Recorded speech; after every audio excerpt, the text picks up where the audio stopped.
മനുഷ്യരിൽ രണ്ട് വിഭാഗക്കാരുണ്ട്. ഒന്നിലും ഒരിക്കലും ശുഭപ്രതീക്ഷ വയ്ക്കാത്തവർ. രണ്ടാമത്തെ കൂട്ടർ എന്തു വന്നാലും കൊലുങ്ങാത്തവർ, എല്ലാം നല്ലതിനെന്ന് വിശ്വസിക്കുന്നവർ. ഇതിലേത് വിഭാഗത്തിൽ പെടണം നമ്മൾ? കോടാനുകോടി നക്ഷത്ര സമൂഹങ്ങൾക്കിടയ്ക്ക് ഈ ഭൂമി പ്രപഞ്ച വിസ്തൃതി വെച്ചു നോക്കുമ്പോൾ ഒന്നുമൊന്നുമല്ല. എങ്കിലും ഈ നിത്യഹരിതയാം ഭൂമിയിൽ മതിയാവോളം ജീവിച്ചു മരിക്കണം എന്നാണ് കവികൾ ആഗ്രഹിക്കുന്നത്, സാധാരണക്കാരും.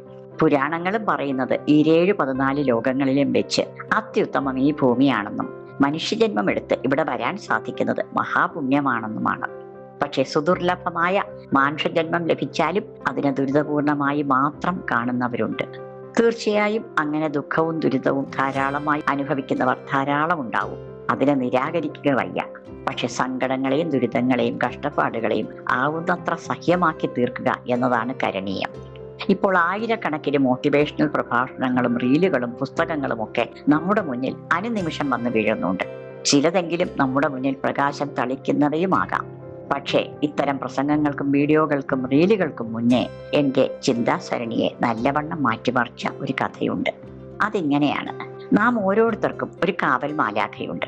അത് നമ്മുടെ വീടിന് ചുറ്റും അല്ലെങ്കിൽ നാം ഇരിക്കുന്ന ഇടത്തിന് ചുറ്റും സഞ്ചരിച്ചു കൊണ്ടിരിക്കും. ചുറ്റിത്തിരിയുന്നതിനിടയിൽ അത് തഥാസ്തു എന്നിടയ്ക്കിടെ പറഞ്ഞുകൊണ്ടിരിക്കും.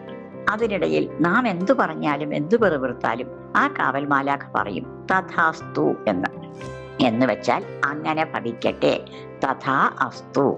നിങ്ങൾ ഇങ്ങനെ പറയുന്നുവെന്ന് കരുതുക. ഞാൻ എന്ത് ചെയ്താലും വിജയിക്കാൻ പോകുന്നില്ല. ഇപ്പോൾ നോക്കൂ, എത്ര പഠിച്ചിട്ടെന്താ, ഞാൻ ജയിക്കാൻ പോകുന്നില്ല. അപ്പോൾ നമ്മുടെ കാവൽ മാലാഖ പറയുന്നു തഥാസ്തു. അത് അങ്ങനെ തന്നെ വന്നു ഭവിക്കുന്നു. ഏത്? നമ്മുടെ പരാജയം.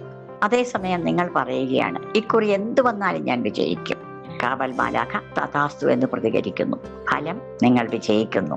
ഇത് സത്യമാണോ സംഭവ്യമാണോ എന്ന് നിങ്ങൾക്ക് പരീക്ഷിക്കാവുന്നതേ ഉള്ളൂ. ഒന്നുമില്ലെങ്കിലും നിങ്ങളുടെ നെഗറ്റീവ് വർത്തമാനം മാറി മറിയുമല്ലോ. എപ്പോഴും നെഗറ്റീവായി പ്രതികരിക്കുന്നവരോട് എന്തു മാറ്റമോ പ്രവർത്തന രീതിയോ നിർദ്ദേശിച്ചാലും അത് ശരിയാവില്ല എന്ന് പറയുന്നവരോട് ഈ കഥ പറഞ്ഞു നോക്കൂ. ചിലപ്പോൾ നെഗറ്റീവായി പ്രതികരിക്കൽ അല്പം കുറഞ്ഞേക്കാം. അതോടൊപ്പം നെഗറ്റീവായി ചിന്തിക്കലും കുറഞ്ഞു വന്നുകൂടായികയില്ല. നിങ്ങൾ ചിന്തിക്കുന്നതാണ്, പ്രതീക്ഷിക്കുന്നതാണ് നടക്കുക എന്ന് ബോധ്യം വന്നാൽ നല്ലത് ചിന്തിക്കാനുള്ള പ്രവണത ഉണ്ടായേക്കും. അതുകൊണ്ട് നമുക്ക് പോസിറ്റീവായി ചിന്തിക്കാം, പോസിറ്റീവായി സംസാരിക്കാം. നമുക്കൊക്കെ നല്ലത് വരും. അങ്ങനെ ലോകത്തിനും നല്ലത് വരും. തഥാസ്തു.